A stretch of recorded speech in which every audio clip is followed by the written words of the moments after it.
Bienvenidos, esto es Delirium, horror y ciencia ficción. El día de hoy les vamos a hablar un poco más de la historia de la ciencia ficción.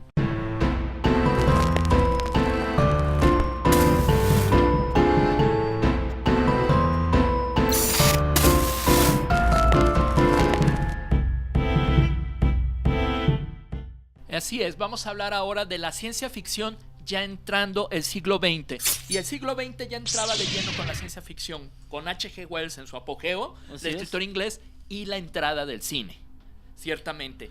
Con la entrada del cine, inmediatamente empezaron a sacar la ciencia ficción. Sí, de hecho, una de las piezas más icónicas de los inicios del cine es El viaje a la luna. Exacto, de Méliès, de Georges Méliès. Que ya ves que ¿cómo se llama la película esta donde sale Georges Méliès? Bueno, se las debemos, de que sale un niño. Después sí, si nos dicen ahí no lo ponen. El viaje a la luna lo van a identificar fácil porque hay una imagen muy icónica que es la luna con el cohete ensartado en el ojo. Sí, claro, el efecto especial era una persona toda llena de betún y le caía y pegado aquí, ¿no? Eso todos lo hemos visto, esa imagen. Entonces atraía a la gente la ciencia ficción, o sea, no es nada nuevo.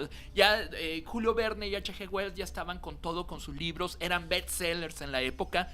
Y el cine solo llegó a establecer más este género. De hecho, también, bueno, estamos hablando del primer decenio del siglo XX. Y, por ejemplo, este señor Edgar Rice Burroughs, que ya después fuera muy conocido por crear a Tarzán, creó y precisamente las mujeres... la Barsoom Saga. Barsoom Saga... No sé si han escuchado precisamente de John Carter. Ok, sí. John Carter. Él empezó a hacer estos panfletos, estos escritos para un periódico, y de ahí es donde sale este héroe John Carter, que hace unos años Disney hizo una película, un soldado de Estados Unidos, claro, confederado, que viaja a Marte. Y ahí ese John Carter, él es el principal, él es el que, porque se basaron para hacer Buck Rogers y Flash Gordon. Sí. Tal cual.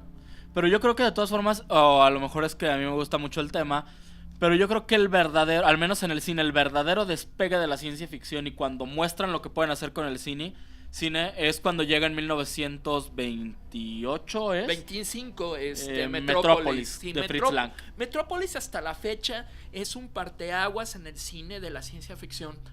Toda la decoración, todos los sets, se basó Thriller Scott para hacer Blade Runner. O sea, la verdad es que desde ese entonces... En la ciencia ficción, en el cine en general, o sea, Metrópolis es de lo más representativo de la historia del cine. Sí, porque sí hubo cierta evolución con también en las novelas. Llegó Lovecraft, que tanto para el horror o la ciencia ficción también fue un antes y después. Antes el horror era más gótico, la ciencia ficción era más aventuras. Y llegó con su horror ciencia ficción Lovecraft, que escribió de principios del siglo XX hasta 1935. Y fue sumamente importante para todos, en todas las bases para todos los escritores. Después, por ejemplo, más adelante llegó John Campbell, que es conocido por escribir Who Goes Out There, que después hicieron las versiones de La Cosa, The Thing en los 50s y en los 80s, y creó esta publicación, Astonishing Fiction. Sí. Todo el mundo llegaba a escribir y se mantuvo muchos años, es como Weird Tales. Sí. De hecho, una de las grandes ventajas de la ciencia ficción, o uno de sus grandes aliados y que la ayudan a sobresalir en el principio del siglo pasado, son todas estas revistas que empiezan a surgir en los 30 más o menos. Y después vendría el cómic también, no solo el de héroes, sino todas las historietas. Es lo que ayuda a potenciar y a establecer a la ciencia ficción ya como un género consolidado. Exacto, EC Comics en los años 40 creó varias publicaciones tanto de horror y de ciencia ficción, y eso ayudó mucho a levantar todo. Ahora bien, ya estamos hablando de que de esta época con estas publicaciones fue donde empezaron los tres grandes de la ciencia ficción, que es Arthur C. Clarke, Isaac Asimov y Robert Heinlein. Ellos son considerados los tres máximos y empezaron en estas pequeñas publicaciones, y ellos son los que sentaron las bases con la nueva ciencia ficción. Ellos dieron un salto. La novela que a mí más me gusta de lo poco que he leído de Heinlein, de Robert A. Heinlein, dos que me gustan mucho es El Planeta Rojo y Una Puerta al Verano. Okay. Son las que yo les recomendaría a todos ustedes. Tropas del espacio que hicieron Starship Troopers en los No le he leído, pero esas dos yo sí se las recomiendo ampliamente a cualquiera de ustedes. Y déjenme decirles, todavía hasta esta época, en la ciencia ficción era considerada un subgénero. Bueno, un género menor. La verdad, lo que eran todos los académicos no lo veían muy bien, no tenían muy buenos ojos. Pero hubo 3 novelas que son consideradas, que ya fueron consideradas ya algo genuinamente bueno. Fue George Orwell, con 1984, que la escribió en 1948. Aldous Huxley, con Brave New World, con Un Mundo Feliz, que le escribió en el 31, y Ray Bradbury en 1953 con Fahrenheit 451. Así es.